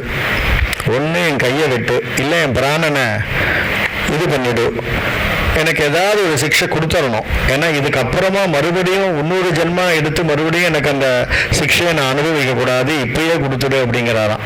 அந்த மாதிரி ஏன், ஆனால் அதுக்கு முன்னாடி எதனால் எனக்கு இந்த எண்ணம் தோன்றிப்பு அப்படிங்கிற விஷயத்தை நான் தெரிஞ்சுக்கணும் அப்படிங்கிறாராம். ராஜாவுக்கு தெரியல. ராஜா விசாரிக்கிறான் எல்லாரையும் கூப்பிட்டு, என்னப்பா எப்படி என்ன ஆச்சு. அந்த நலபாகம் சக்கரவர்த்தி அந்த மெயினாக இருப்பாளே தலிகை பண்ணுறதுக்கு, இப்போ நம்ம பரிஜாதகா போட்டிருக்கோம், அது மாதிரி பரிஜாதகா அவர் என்ன பண்ணார், ராஜா திடீர்னு சொன்னோன்னா அவர் தீர்த்தம் ஆடலை, ஒன்றும் பண்ணலை. அவர் பாட்டுக்கு என்ன பண்ண, ராஜாவோட கட்டளைன்னு சொன்னோன்னா அவர் பாட்டுக்கு கட்டன்னு தலிகையை பண்ணிவிட்டார். தலிகை பண்ணி அவர் சாதித்த உடனே அது சுத்தம் இல்லாத தலிகை, அசுத்தம். அதனால் என்ன ஆச்சுன்னு கேட்டதுன்னா அவருக்கு இந்த மாதிரி எண்ணங்கள், அதனால தான் விநாச காலை விபரீத புத்தி ஏற்பட்டுடுது அவருக்கு. அதனால தான் பாகவதாலாம் ரொம்ப எம்பெருமானார் சிஷ்யா எல்லாருமே ஆச்சாரிய புருஷா எப்பேற்பட்டவாளாக இருந்தாலும் ஒரு திருமாளிகையில் திருவாராதனம் நித்திய திருவாராதனம் நடக்கிறதான்னு பார்த்துட்டு தான் அங்கே கை நினைப்பாலாம். அந்த மாதிரி கொங்கில் பிராட்டி எதுக்கோ போய் அம்சம் பண்ணுறா, எதுக்கு அம்சம் பண்ணுறான்னு தெரியல. உடனே போய் அதை போய் பார்க்குறார் கிடாம்பி ஆச்சான். அவர் என்ன பண்ணுறார், அவர் போய் எம்பெருமானார்கிட்ட சொல்கிறார், எதுக்கோ அம்சம் பண்ணுறா, எதுக்கு அம்சம் பண்ணுறான்னு தெரியல அப்படின்னோடனே எதுக்குன்னு கேட்டுன்னு வா அப்படிங்கிறார். உடனே போய் கேட்குறார், எம்பெருமானார் திருவடிக்கு தான் பண்ணுறேன் அப்படிங்கிறா. இவாளுக்கெல்லாம் சம்சயம், நமக்கெல்லாம் சம்சயம் ஏற்பட்டதுனால இன்றைக்கும் ஸ்ரீபெரும்புதூர் ஸ்ரீரங்கம் 2 திவ்ய தேசத்துலேயும் எம்பெருமானாரை சேவிச்சுட்டு உள் பிரதட்சணம் வந்தேன்னா கொங்கு பிராட்டி வைபவம் அடியன் சொல்லிட்டு இருக்கக்கூடிய கதை சித்திர ரூபத்தில் இருக்குது. தஞ்சாவூர் ஆற்றில் பெரிய சித்திரமாக இருக்கும். அதில் அடியன் சொல்கிறது இருக்குது. கிடாம்பி ஆச்சானன் இந்த மாதிரி விளக்கு வெளிச்சம்லாம் கிடையாது. 2 கோஷ்டியாக நிற்க வைக்கிறா. 2 கோஷ்டியாக நிற்க வச்சு எம்பெருமானார் இந்த கோஷ்டியில் ஏழ்ந்திருக்கார். அவருடைய திருவடி நீ கரெக்டாக திருவாராதனம் பண்ணிருக்கேன்னா அவருக்கு திருவடியில் கொண்டு போய் அவர் திருவடியை சமர்ப்பிச்சிடும். நாங்கள் இங்கே ததியாராதனை பண்ணிப்போம், இல்லைன்னா தீர்த்தம் கூட நாங்கள் ஸ்வீகரிக்க மாட்டோம், நாங்கள் கிளம்பிடுவோங்கிறா. கொங்கி பிராட்டி சரிங்கிறா. நமக்கெல்லாம் பெரிய பரீட்சை. வாயில் சொல்கிறது ஈஸி, திருவள்ளுவர் சொன்ன மாதிரி சொல்லுதல் யாருக்கும் எளியவாம் சொல்லிய வண்ணம் செயல் சொன்னாருன்னு. அந்த மாதிரி சொல்கிறது ரொம்ப சுலபம், ஆனால் அது ரொம்ப கஷ்டம். ஏன்னா எல்லாம் தேஜஸ்வி. இதில் அதுவும் இந்த மாதிரி விளக்கு வெளிச்சம் இல்லை, அகல் விளக்கு வெளிச்சத்தை அவர் கிடாம்பி ஆசான் அப்படியே ஒவ்வொரு திருவடியாக காமிச்சின்னு வருவார். கரெக்டாக கொங்கில் பிராட்டி எம்பெருமானார் திருவடிகளை கொண்டு போய் சமர்ப்பிச்சிடுவா. எம்பெருமானார் திருவடியை ரொம்ப சந்தோஷமாகிறது. எல்லாரும் ததியாராதனை பண்ணிக்கிறா. ஆனால் எம்பெருமானார் மட்டும் பண்ணலை, தன் திருவடிக்கு பண்ணதை தானே புஜிக்கக்கூடாதுன்னு சொல்லி நிராகாரமாக இருக்கார். இப்போ தான் கொங்கிலாச்சான் சுவாமி ஏழ்றார். அவர் பெரிய தனிகர் சொன்னேன் இல்லையா, அதன் தேவியனும் மனையாளால் தெளிவுத்தான் வாகிய. இது எல்லாருக்குமே பொதுவான ஒரு விஷயம். தர்ம பத்னி அப்படிங்கிறது இல்லையா, நம்ம பத்னி தானே நம்மளை அடுத்தடுத்து தர்ம பத்னி தான் நமக்கு நல்ல விஷயத்த நமக்கு சொல்லிகிட்டே இருப்பாள். நாம் ஏதாவது கொஞ்சம் அப்பப்போ நமக்கு மனுஷியாலாக இருக்கிறதுனால கொஞ்சம் விபரீத புத்தி ஏற்படும் போது நம்ம தர்ம பத்னி தான் நம்மளை நல்வழிப்படுத்தி கொண்டு வருவா. அந்த மாதிரி இவருக்கு ஒன்றும் விபரீத புத்தியெல்லாம் ஏற்படலை. இவருக்கு எந்த விதமான சிந்தையும் இல்லை. இவர் பாட்டுக்கு அவருடைய கர்மானுஷ்டானங்களை செஞ்சுட்டு அவர் பாட்டுக்கு இருந்துருக்கார். அப்போ சொல்கிறார் கொங்கில் பிராட்டி சொல்கிறா, இங்கே எம்பெருமானார் கோஷ்டியாக ஏழ்ருக்கார். ஆனால் எம்பெருமானார் மட்டும் புஜிக்கலை, தன் திருவடிக்கு பண்ணதை தானே புஜிக்கக்கூடாதுன்னு நிராகாரமாக இருக்கார். நம்ம என்ன பண்ணலான்னு கேட்குறார். நம்ம சமாஸ்ரயனம் பண்ணிக்கணும் அப்படின்னு சொல்கிறா. உஷஸ் காலத்தில் எழுந்து பிரம்ம முகூர்த்த சமயத்தில் மறுபடியும் எம்பெருமானாருக்கு காஷாய வஸ்திரம் பிரிதண்டம் எல்லாம் சமர்ப்பித்து அன்னைக்கு 3வது தரம், இது கூடவே இருந்த குரத்தாழ்வான் முதலியாண்டானுக்கெல்லாம் கிடைக்காத பெரிய பாக்கியம், 3வது தரம் கொங்கில் பிராட்டிக்கு துவயமந்திரமும் அஷ்டாட்சர மந்திரமும் ஸ்வீகரிக்கிறார். சமாஸ்ரயனம் ஆறுது அன்னைக்கு. இந்த மந்திரத்தை ஸ்வீகரிச்சுக்கிறது மட்டும் இல்லை, அதுக்கப்புறம் கொங்கில் பிராட்டிக்கு ஒரு ஆசை. ஒரு தனியனில், நம்ம தனியனில் பார்த்தேன்னா, யாரங்க ஸ்தலவாசினம் எதிபதிம் மாதுகரார்த்தாங்கதம். மாதுகரம்னா இங்கே எம்பெருமானார் இருக்கிறச்ச எம்பெருமானாரை பார்த்து தான் வேதாந்தாச்சாரியன் ஆகார நியமம் அப்படிங்கிற ஒரு பெரிய ஒரு ரத்ன சுருக்கத்தை கொடுத்தார். ஆகார நியமம்னா பிரம்மச்சாரி இவ்வளோ சாப்பிடணும், கிரகஸ்தா இவ்வளோ சாப்பிடணும், வானப்பிரஸ்தம் சந்நியாசம் போனவா இவ்வளோ ஸ்வீகரிக்கணும்னு சொல்லி அதில் இருக்குது. எம்பெருமானார் நாம் நினைக்கிற மாதிரி அந்த காலத்தில் எதிகள், எம்பெருமானார் எப்படி இருந்தாரா, அந்த காஷாய வஸ்திரத்தில் இவ்வளவு தான். எதிகள்னா இலையை போட்டு தலைவாழ இலை போட்டு உட்காந்து சாப்பிட மாட்டா. அந்த ஏதாவது ஒரு மாதுகரம், ஏதாவது ஒரு ஸ்திரீகள் அவள்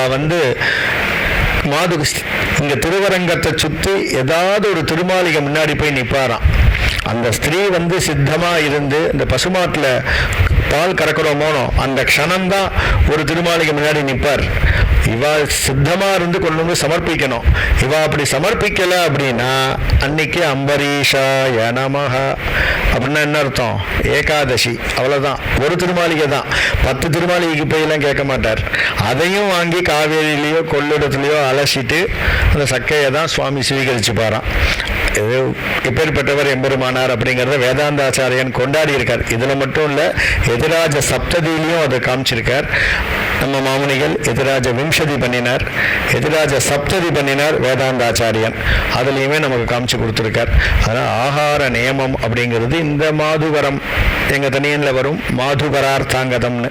இங்கே கொங்கில் பிராட்டிக்கு என்ன ஆசைன்னு கேட்டால், தன்னுடைய திருக்கைகளால் எம்பெருமானாருக்கு பிக்ஷை சாதிக்கணும்னு ஆசை. ஆனால் அது என்ன ஆச்சுன்னு கேட்டோம்னா, இங்கே யாரோ விஷமிகள் சில பேர் விஷம் வச்சதுனால புருஷாகாரமாக கிடாம்பி ஆச்சான் கையில் அமுது பண்ணுறதுங்கிற சங்கல்பத்துக்கு எம்பெருமானார் அப்பயே வந்துட்டார். அதனால் என்ன ஆச்சுன்னு கேட்டோம்னா, இந்த பாக்கியம் கொங்கில் பிராட்டிக்கு கிடைக்கல. ட்ரெயினில் டிக்கெட் பண்ணி வச்சுருப்போம், வெயிட்டிங் லிஸ்ட்லேயே இருக்கும். நேற்று காத்தால் ஒருத்தர் தற்கல் பண்ணிவிட்டு சௌக்கியமாக போயிடுவார். நமக்கு வெயிட்டிங் லிஸ்ட் அப்படியே இருந்துகிட்டே இருக்கும், கண்டினியூ ஆகிடும். அந்த மாதிரி கொங்கில் பிராட்டிக்கு என்ன விஷயம் தான் ஆசைப்பட்டா, ஆனால் பர்த்தாவான கொங்கிலாச்சான் சுவாமிக்கு அந்த அனுகிரகம் கிடைச்சது. கொங்கிலாச்சான் சுவாமி எப்பேற்பட்டவர்? சில புருஷாலாம் சொல்லுவோம் இல்லையா, எனக்கு வெந்நீர் கூட போட தெரியாதுன்னு சொல்லுவோம். ஏன்னா நம்மளாம் தெளிவு பண்றதுக்குள்ளேயே போக மாட்டோம். ஏன்னா ஸ்திரீகள் இருக்கா, அவள் பார்த்துக்கிறான்னு சொல்லிட்டு நம்ம பேசாமல் இருந்துருவோம். அந்த மாதிரி கேட்டகிரியில் கொங்கிலாச்சான் சுவாமி. ஆனால் அன்னைக்கு சமாஸ்ரயனம் ஆறுது. எம்பெருமானார் கிடாம்பி ஆச்சானோட கொங்கிலாச்சான் சுவாமி போய் தெலுங்கிக்கு கூட இருக்கார் பிக்ஷை சாதிக்கிறதுக்கு.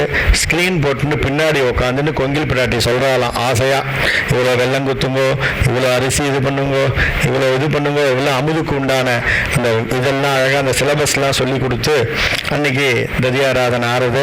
அதுக்கப்புறம் நிறைய காலக்ஷேபங்கள்லாம் எம்பெருமானார் திருவாக்கிலிருந்து 2 பேருமே ஸ்வீகரிச்சுருக்கா. ஏன்னா சாட்சாத் வேதமாதா அப்படின்னு கொங்கில் பிராட்டியே எம்பெருமானாரே தன்னுடைய வாக்குனால அனுகிரகம் பண்ணியிருக்கார். இங்கே எப்படி சர்வதந்திர ஸ்வதந்திரர் அப்படின்னு வேதாந்தாச்சாரியனுக்கு தாயார் எப்படி அனுகிரகம் பண்ணாலோ அதன் போலவே எம்பெருமானார் திருவாக்கிலிருந்து கொங்கில் பிராட்டிய சாட்சாத் வேதமாதா அப்படின்னு அனுகிரகம் பண்ணியிருக்கார். தொண்டனூர் ஏரி நாமெல்லாம் கேள்விப்பட்டிருக்கோம், போய் சேவிச்சிருக்கோம் இல்லையா? இந்த தொண்டனூர் ஏரியை நிர்மாணம் பண்ணது அப்படின்னா எம்பெருமானார் அப்படின்னு எல்லாருக்கும் தெரியும். அருளில்லாருக்கு அவ்வுலகம் இல்லை, பொருளில்லாருக்கு இவ்வுலகம் இல்லைங்கிற மாதிரி எம்பெருமானார் மனசுல நினைக்கிறார், இந்த ஏரியை நிர்மாணம் பண்ணணும். இங்கிருந்து இந்த தீர்த்தத்திலிருந்து திருவாராதனைகள் வயல்களுக்கு எல்லாருக்கும் இந்த தீர்த்தமானது அப்படியே ஒரு உபயோகமாக இருக்கணும் அப்படின்னு மனசில் நினைக்கிறார். அந்த ஏரியை நிர்மாணம் பண்ணோன்னா அந்த காலத்தில் இந்த காலத்தில் நம்ம பைசா சொல்கிறோம், வராகன் அப்படின்பா, 1000 வராகன் ஆகும் அப்படின்னு மனசில் நினைக்கிறாரா எம்பெருமானார். எம்பெருமானார் நினைக்கும் போதே கொங்கிலாச்சான் சுவாமி கொண்டு போய் சமர்ப்பிச்சிடுவாராம். இதுதான் ஆச்சாரிய சிஷ்ய சம்பந்தம். அவர் மனசுல அந்த எண்ணம் உதயமாகும் போதே சிஷ்யன் கொண்டு போய் சமர்ப்பிச்சிடுவார். சமர்ப்பிக்கிறது மட்டும் இல்லை, கலப்பையை எடுத்துட்டு எம்பெருமானார் அங்கே இன்றைக்கும் பார்த்தோம்னா அந்த ஒரு மண்டபம் இருக்கும், அதில் உட்காந்துட்டு தான் அந்த ஏரியை நிர்மாணம் பண்ணினார் சொல்கிறார் இல்லையா. அவர் சொல்ல சொல்ல சொல்ல சொல்ல அந்த கைங்கரியத்தை பூர்ணமாக எல்லாரும் திரவியம் கொடுத்துடலாம், ஆனால் கைங்கரியம் பண்ணணுமே. அந்த கைங்கரியத்தை பூர்ணமாக இருந்து பொறுமையாக அந்த கைங்கரியத்தை பண்ணினார். அது மட்டும் இல்லை, அங்கேருந்து திருவரங்கத்துக்கு வந்தால் திருவரங்கத்தில் இன்னைக்கு எந்த நிலைமையில் இருக்கோமோ அன்னைக்கு அந்த நிலைமை இல்லை. 74 சிம்மாசனாதிபதிகள் நியமனம் பண்ணி ஒவ்வொருத்தருக்கும் ஒவ்வொரு கைங்கரியம் கொடுத்தா. அது நமக்கு கொடுத்த கைங்கரியம் அப்படிங்கிறது ததியாராதன கைங்கரியம் அப்படிங்கிறா. காத்தால நம்பெருமாளுக்கு விஸ்வரூபத்தில் இருக்கக்கூடிய கோக்ஷீரத்திலிருந்து அரவண பரியந்தம் கொங்கிலாச்சான் சுவாமி கொங்கில் பிராட்டி அவாதான் அப்படின்னு எம்பெருமானார் நியமம் எவ்வளோ அழகாக அந்த ஆக்ஞையை எம்பெருமானாரோடைய ஆக்ஞையை ஏற்று அந்த கைங்கரியத்தை பண்ணிட்டு இருந்தா. அப்படியே கொஞ்ச காலம் அப்படியே போயிட்டே இருந்தது. அதுக்கப்புறம் பின்னாடி கூந்தலை முடித்த யோகி அப்படின்னு இப்போ எம்பெருமானாருக்கு 120 வயசு ஆறுது. 120 வயசில் ஒரு கழிச்சு படுத்துருக்கார். எல்லா சிஷ்யாலும் குழுமி இருக்கா, அவரை சுற்றி எல்லாம் குழுமி இருக்கா. அவர் ஒரு விஷயம் சொல்கிறார், திருநாடு அலங்கரிக்க போகிறார் எம்பெருமானார். தேவர் திருநாடு அலங்கரிச்சிட்டா நாங்கள்லாம் ஆத்மஹத்தி பண்ணிப்போம், தற்கொலை பண்ணிப்போம் அப்படின்னு சொல்கிறாராம். கோபமே இல்லைன்னு சொன்னேன் இல்லையா. 80 வயசு 90 வயசில் நமக்கு என்ன வரும்? சப்தம் கூட வராது, காற்று தான் வரும். நாம் பேசுகிறோம் அப்படின்னா நாம் பேசுவோம், ஆனால் இருக்கிற வாழ்க்கை புரியாது. 100 வயசு ஒன்றுமே பண்ண முடியாது, காற்று கூட வராது, நம்ம எழுந்திருப்போவான்னு தெரியாது. 110 120 நம்ம நினச்சே பார்க்க முடியாது. 120 வயசில் ஞாலத்தை எல்லாம் நடுங்க முரல்வன. அந்த நடுங்கங்கிற சப்தம் ஆண்டாள் இந்த பாசுரத்தை இந்த சப்தத்தை நீங்க முக்கூர் சுவாமி சொல்லி கேட்கணும். நடுங்க அப்படின்னா உண்மையுமே நடுங்கிடுவோம். அந்த நடுங்கிற சப்தத்தை அவரோட குரல் சிங்கம் மாதிரி கர்ஜிப்பார். கணபாடிகள் முக்கூர் லட்சுமி நரசிம்மாச்சார் அவரோட சப்தத்துல இந்த நடுங்க சப்தத்தை மட்டும் நீங்க கேட்டதெல்லாம் பயந்துடுவேன். அந்த மாதிரி பயம் இப்போ எம்பெருமானார் சொல்றாராம். ஆள வந்தார் மேல சத்தியம், அடியன் திருநாடு அலங்கரிச்ச பிற்பாடு நீங்க யாராவது ஆத்மகத்தி பண்ணிண்டா உங்களுக்கும் எனக்கும் எந்த சம்பந்தமும் இல்லை அப்படின்னு சொல்லி அப்படியே சப்தமா சொல்றாராம். எல்லாம் பயந்து உக்காடுறா. மறுபடியும் ஒருத்தர் கேட்கிறார், இந்த சம்பிரதாயத்தை இனிமேல் யார் ரட்சிப்பா, எங்களுக்கெல்லாம் யார் இருக்கா அப்படின்னு சொன்னோடனே கொங்கில் பிராட்டிகிட்ட போய் கேட்டுன்னு வாங்குறார். என்னைக்குமே ஆச்சாரியன் சொல்லிட்டா உடனே அதை கேட்டுறணும் இல்லையா. பழுங்கணத்தில் குதினா குதிச்சிடணும், அது மறுபடியும் ஆராயக்கூடாது. இவாளுக்கெல்லாம் ஒரு சம்சயம், கொங்கில் பிராட்டிக்கு வேதம் தெரியுமா, வேதாந்தம் தெரியுமா, போயும் கொங்கில் பிராட்டிகிட்ட போய் கேட்க சொல்றாரு எம்பெருமானார் அப்படின்னு இவாளெல்லாம் அப்படியே பேசிண்டே என்ன பண்றா, நடந்து கொங்கில் பிராட்டியோட திருமாளிகைக்கு வரா. எல்லாத்தையும் ஸ்வாகதம் பண்றா. என்ன விஷயம் அப்படின்னு கேட்குறா கொங்கில் பிராட்டி. எம்பெருமானார் இந்த சம்பிரதாயத்தை இனிமேல் யார் ரட்சிப்பான்னு கேட்க சொன்னார் அப்படின்னோடனே எல்லாத்தையும் உட்கார சொல்கிறா. ஸ்திரீகளுக்கே உண்டான கூந்தல், அந்த கூந்தலில் வாசன தைலங்கள்லாம் நன்னா தடவி முதல்ல அழகாக செடுக்கெல்லாம் எடுத்து அதுக்கு முதல்ல காஷாய ரிப்பன் கட்டுறா.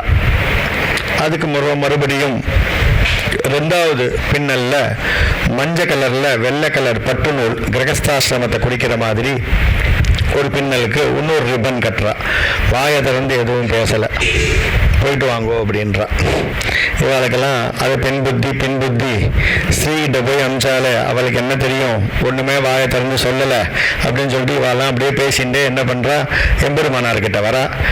எம்பெருமானார் என்ன ஆச்சுன்னு கேட்குறார். நமக்கு தான் கேட்க வேணாமே, உடனே நம்ம அப்படியே உள்ள இருக்கிறதெல்லாம் அப்படியே கொட்டிடுவோமே. அங்கே போய் அமிச்சாலே கொங்கில் பிராட்டிக்கு என்ன தெரியும், ஒன்றுமே தெரியல, வாயே திறக்கலை, சரி என்ன பண்ணினா அதை சொல்லுங்க அப்படிங்கிறார். உடனே சொல்கிறா, ஒன்றும் பண்ணலை, தலைமுடியை அவுத்துட்டு சிடிக்கெல்லாம் எடுத்தா, வாசனத்தில் இருந்தவனா அதை பின்னல் போட்டால் போயிட்டு வான்னு சொல்லிட்டா அப்படிங்கிறா. உங்களுக்கு புரிஞ்சுக்கக்கூடிய கெப்பாசிட்டி இல்லை, சூக்ஷ்மமாக சொல்லியிருக்கா. கொங்கில் பிராட்டி யார் தெரியுமா, இப்போ தான் கேட்குறாராம். கொங்கில் பிராட்டி யார் தெரியுமானா எல்லாம் பேந்த முழிக்கிறா, யாருக்கும் தெரியல. கொங்கில் பிராட்டி சாட்சாத் வேத மாதா அப்படின்னு சொல்லிட்டு இப்போ தான் சொல்கிறாராம். அடியேன் தான். ஏன்னா இன்னைக்கு நமக்கு கொஞ்சம் வித்வத் வந்துடுது அப்படின்னா நாம தான் பெரிய ஒரு சகசரநாமத்தில் ஒரு சகசரநாமத்தை பார்க்காம சொல்லிட்டாலே நம்ம பெரிய வித்வான் நம்ம நினைக்கிறோம். அபத்தோவா சுபத்தோவா குந்தி புத்திரோ விநாயகா அப்படின்னு நாம சமஸ்கிருதம் எனக்கு தெரியும்னு சொல்லிட்டு அரியன் பாட்டுக்கு ஏதோ ஒன்று சொல்றேன், குந்தி புத்திரதா விநாயகர் அரியன் சொல்றேன் அப்படின்னா அது எனக்கு தோன்றதெல்லாம் அரியன் தர்மம்னு சொல்லி சொல்றேன்னு சொன்னேன் இல்லையா. அந்த மாதிரி வேதத்துக்கு விரோதமான கருத்துக்கள்லாம் எல்லாம் சொல்ல ஆரம்பிச்சுட்டா. யாதவ பிரகாஷர்லேருந்து ஆரம்பிச்சு வேதத்துக்கு யாரும் விரோதமான கருத்துக்களை சொல்லவே கூடாது. அதை தான் அந்த சிடுக்கு எடுக்கிறா பார்த்தீங்களா ஸ்ரீபாஷ்யம் முதல் அதிகரணமே அதாதோ தர்ம ஜிக்ஞாசா அதாதோ பிரம்ம ஜிக்ஞாசான்னு சொல்லி வேதத்துக்கு விரோதமான கருத்துக்கள்லாம் யாரும் சொல்லவே கூடாதுங்கிறதுக்காக தான் ஸ்ரீபாஷ்யத்தை நமக்கு அனுகிரகம் பண்ணினார். அந்த சிடுக்கெல்லாம் எடுக்கிறது அதுதான். அப்போ எம்பெருமானாரா அவதாரம் பண்ணியாச்சு. அடுத்தது தூப்பூர்ல நிகமாந்த மகாதேசிகனா அடியன் தான் அவதாரம் பண்ணி கிரகஸ்தாசிரமத்தில் இருந்து உங்களை எல்லாம் அடியன் தான் கிருபா கடாட்சம் பண்ண போறேன். இது எதிராஜ சப்ததியில 33வது ஸ்லோகத்துல கொங்கில் பிராட்டியை பத்தி யார் சொல்லியிருக்கா? வேதாந்த ஆச்சாரியன் சொல்லியிருக்கார். இன்னும் ஒரு படி மேலே போய் வேதாந்த ஆச்சாரியன் சாதிக்கிறார். கொங்கில் பிராட்டியை ரோல் மாடலாக வச்சு நம்ம சொல்கிறோம்ல, ஒருத்தரை பார்த்து இப்போ பெரிய நம்பி சுவாமி போல அரியன் இருக்கணும் அப்படின்னு அரியன் ஆசைப்படுறேன். எவ்வளோ சாத்வீகமாக எத்தனை சிஷ்யா வந்தாலும் வராட்டாலும் எல்லாருக்கும் ஒரே அனுகிரகம். அந்த மாதிரி அரியன் வரணும்னு அந்த எண்ணம் வரணும்னு சொல்லி அரியன் ஒவ்வொரு நாளும் நினைச்சுட்டு இருக்கோம் இல்லையா. இந்த மாதிரி ஆசை யாருக்கு? கொங்கில் பிராட்டியை பார்த்து வேதாந்த ஆச்சாரியனுக்கு. கொங்கில் பிராட்டி எப்படி எம்பெருமானாரோட திருவடியை ஆசிரயிச்சாலோ அதன் போலவே நம்பெருமாள் தாயார் திருவடியை அடியேன் ஆசிரயிக்கிறேன்னு சொல்லி ஆசிரயிச்சு அவர் கொங்கில் பிராட்டியோட பூர்ணமான அனுகிரகத்தினால பாதுகா சகஸ்ரம் அப்படிங்கிற விசேஷம். இது அடியேன் சொல்லல, நிருசிம்ம பிரியால 1000வது வருஷ எடிசன் அதுல பார்த்ததெல்லாம் அந்த சம்பாதகர் இதெல்லாம் எழுதியிருக்கார். கூந்தலை முடித்த யோகி அப்படின்னு. அப்போ உபய கலையாரும் கொண்டாடக்கூடியவள் கொங்கில் பிராட்டி. அப்பேற்பட்ட கொங்கில் பிராட்டியோட பூர்ணமான ஒரு அனுகிரகம், கொங்கிலாச்சான் சுவாமியோட அனுகிரகம் இன்னைக்கு நமக்கு ஆவணியில் கேட்டை. இந்த ஆவணி கேட்டையில கொங்கில் பிராட்டி சரித்திரத்தை அடியனுக்கு சொல்லக்கூடிய பாக்கியம் சிஷ்யா எல்லாருக்கும் இன்னும் நிறைய பூர்ணமா மேற்கொண்டு எல்லா விதமான பாகவத ஆச்சாரிய கைங்கரியங்களை எல்லாரும் நித்திய நிரவதிக்க மகாலட்சுமி கிருபா கடாட்சத்தோடையும் முக்கியமாக குருவாயூரப்பன் அனுகிரகத்தில் ஆரோக்கியம் தான் ரொம்ப வேணும். இந்த காலத்தில் ஆரோக்கியம் ரொம்ப க்ஷீணமாக இருக்கு. ஆரோக்கியமாக இருந்து எல்லாம் கைங்கரியம் பண்ணணும்னு சொல்லி அடியன் ஒவ்வொரு க்ஷணமும் பிரார்த்திச்சுக்கிறேன். திருமாளிகையில் வருஷா வருஷம் இதே போல பெரிய நம்பி சுவாமிகளுடைய முன்னிலையில் அவரோட அத்தியக்ஷத்தில் நாம் எப்போவுமே இந்த ஆவணில் கேட்டையோட ஒரு பெரிய ஒரு ஆவணில் கேட்டை உற்சவத்தை நம்ம இதே மாதிரி கொண்டாடிகிட்டே இருக்கணும். முக்கியமாக திருமாளிகையில் ஒரு விஷயம் நடக்கிறது அப்படின்னா அது சுலபமாக நடந்துடல. கிட்டத்தட்ட சுவாமியும் அடிக்கடி என்கிட்ட விஞ்ஞாபனம் பெற சொல்லுவார்.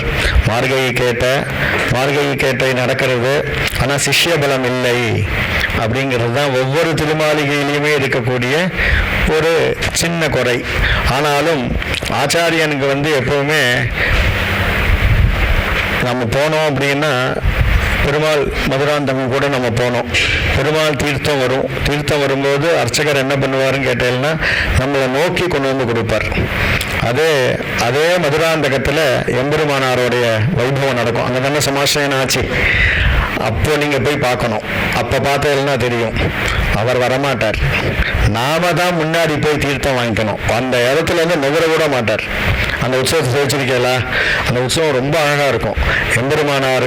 எம்பெருமானாரோட கத்தியெல்லாம் சேவிச்சு அதுக்கப்புறம் பார்த்தோம்னா நாம தான் ஆச்சாரியனை நோக்கி நாம போனோம். நம்மளை நோக்கி அவர் பெருமாள் கூட நம்ம நோக்கி வருவார்.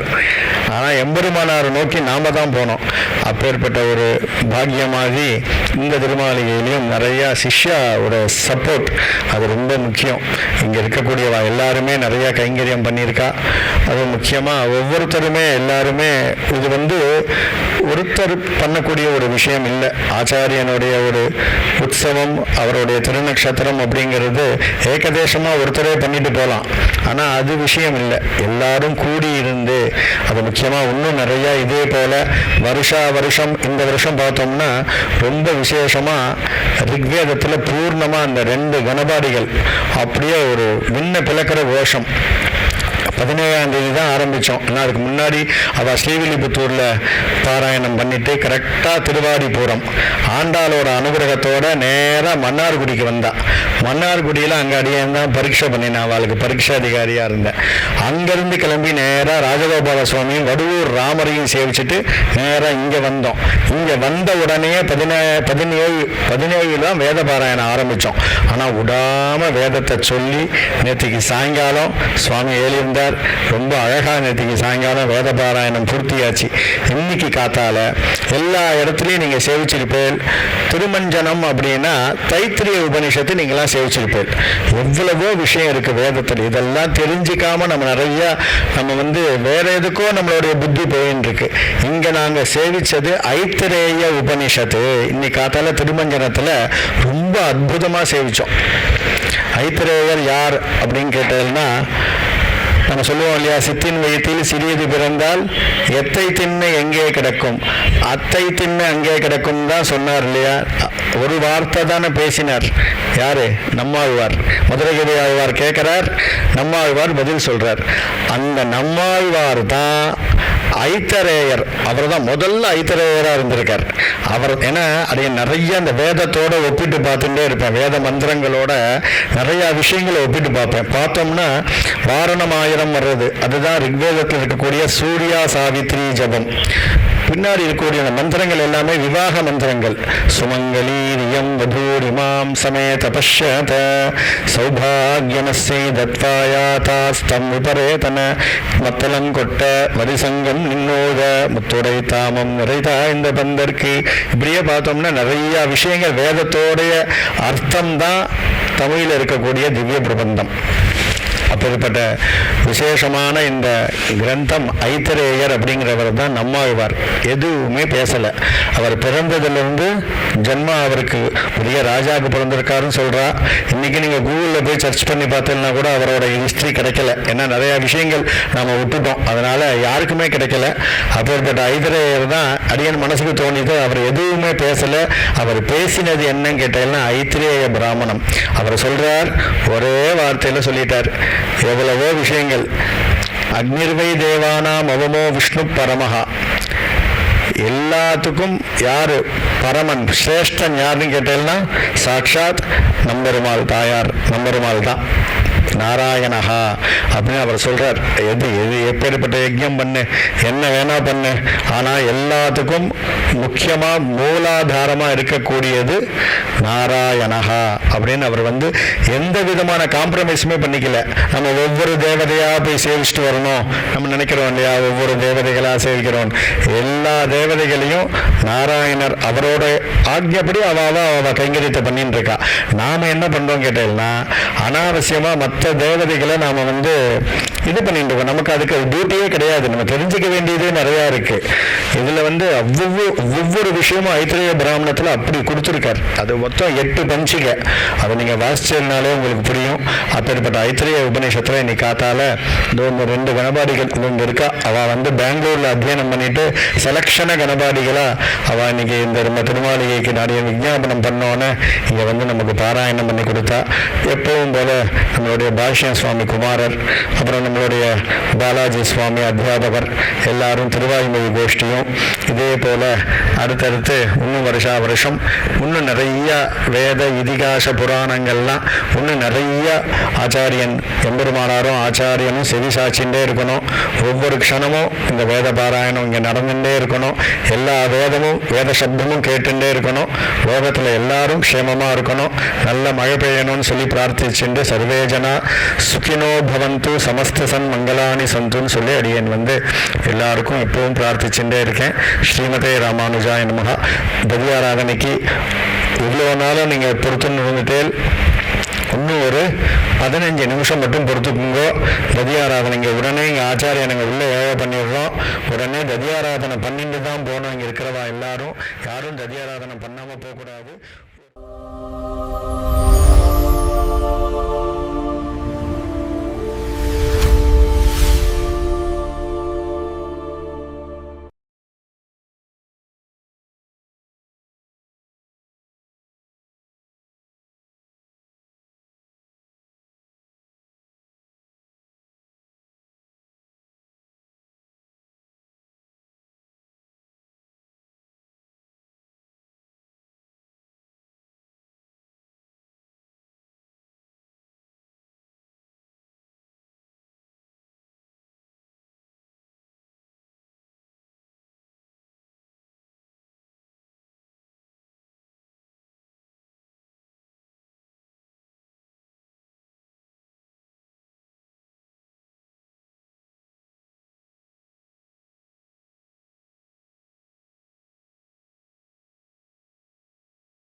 அனுஷ்டானத்தை எல்லாரும் பண்ணணும். சந்தியாவந்தனமாவது பண்ணணும். சந்தியாவந்தனம் பண்ணலை அப்படின்னா மகா பாபம். பண்ணினா புண்ணியமான்னு கேட்டால் தெரியாது, ஆனால் பண்ணலைன்னா பாபம். அதனால் கேவலம் திரிகால சந்தியாவந்தனத்தை விடாமல் பண்ணுங்கோ. புருஷ சூக்தமாவது தெரிஞ்சுக்குங்கோ. இதுதான் ரொம்ப முக்கியம். நம்மளுடைய நித்தியகர்ம திருவாராதனத்தை அட்லீஸ்ட் லகு திருவாராதனமாவது தெரிஞ்சுக்குங்கோ. நித்தியம் ஆற்றுல சாலகிராமத்துக்கு திருவாராதனம் பண்ணுங்கோ. முடிஞ்ச அளவுக்கு இந்த ஸ்ரத்தையா மாசப்பிறப்பு அமாவாசை இந்த மாதிரி நாட்கள்லாம் கொஞ்சம் அனுஷ்டானத்துக்கு கொண்டு வாங்க. லௌகீகமாக நமக்கு எவ்வளவோ வேலைகள் இருந்தால் கூட கொஞ்சம் வைதிக ஞானத்துக்கும் நம்ம இம்பார்ட்டன்ட் கொடுக்கணும். அதுதான் கொஞ்சம் இல்லை, இதுக்கு தான் பூர்ணமாக கொடுக்கணும். அது நமக்கு அது அச்சலனம், அது நமக்கு அவசியம் இல்லை. இதுதான் ரொம்ப முக்கியம். அதனால் இப்படி இருந்து எல்லாரும் வாழையடி வாழையா எம்பெருமானார் திருவடியை நோக்கி போகணும். அதுக்கு முன்னாடி இந்த புஸ்தகத்தை இப்போ சுவாமி அவரோட திருக்கைகளால், இப்போ புதியநம்பி சுவாமி திருக்கைகளால் இப்போ முதல்ல சுவாமி ஸ்வீகரிச்சுக்கிறார். சுவாமி ஸ்வீகரிச்சதுக்கு அப்புறமா இங்கே இருக்கக்கூடிய எல்லாருக்கும் அந்த புஸ்தகம் கொடுக்குது. முதல்ல அது நான் சொல்லியிருக்கேன், அதில் நிறையா இடத்துல ஒரு 3-4 இடத்துல தப்பு இருக்குது. அதை நீங்களே கண்டுபிடிங்க. ஏன் அப்படின்னு கேட்டால், ரிக்வேதத்துக்கு பாஷ்யம் எழுதினார் சாயனாச்சார் அப்படின்னு.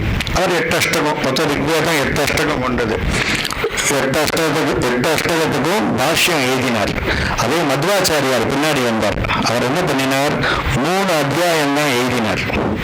அப்புறம் என்ன பண்ணார், நீயே யோசிச்சுக்கோன்ட்டார். எல்லாத்தையும் நான் அடியனே சொல்லி கொடுத்துட்டேன்னா உனக்கு யோசிக்கக்கூடிய திறமே இல்லாமல் போயிடுமே, யோசிக்கோனார். அந்த மாதிரி இந்த புஸ்தகம் தப்பானது ரொம்ப சந்தோஷம்தான். ஏன்னு கேட்டதுன்னா, நாம் ஸ்ரத்தையா இந்த புஸ்தகத்தை பார்த்து நம்ம அந்த ராமானுஜன்காரியை சேவிச்சோம்னா இதில் இருக்கக்கூடிய தப்பை நாம தான் திருத்தணும். நாம திருத்தின்தான் நமக்கு அது ஒரு பெரிய அனுகிரகம். ஓஹோ, இந்த புஸ்தகத்தில் தப்பா இருக்கு, நான் திருத்தின்ட்டே நமக்கு மனசுல ஒரு சந்தோஷம் இருக்கும். அந்த மாதிரி இந்த புஸ்தகத்தில் இருக்கக்கூடிய ஒரு 3-4 அக்ஷரங்கள் தப்பெல்லாம் நீங்க திருத்திக்கோ. நல்லபடியா மேற்கொண்டு ராமானுஜன் அதை சேவிச்சுட்டே இருங்கோ. எல்லா திவ்ய தேசங்களும் சேவிங்கோ. எப்பவும் மகாபூர்ண குரு நம்ம பெரியநம்பி சுவாமி நமக்கு என்னைக்குமே நம்ம கூட இருந்து இன்னும் பல்லாண்டு நம்ம கூட இருந்து இந்த ஆச்சாரிய கைங்கரியத்தை வருஷம் சுவாமி நடத்தி கொடுத்துட்டே இருக்கணும்னு சொல்லி அதை என் பிரார்த்திச்சுக்கிறேன். இப்போ சேவிக்கிறதால இப்பயே சுவாமியோட சேர்ந்து சேவிச்சிருங்கோ. அதனால அதை எனக்கு உங்களை எல்லாருக்கிட்டையும் பிரார்த்திக்கிறேன். ஸ்ரீமதே ராமானுஜாய நமஹ.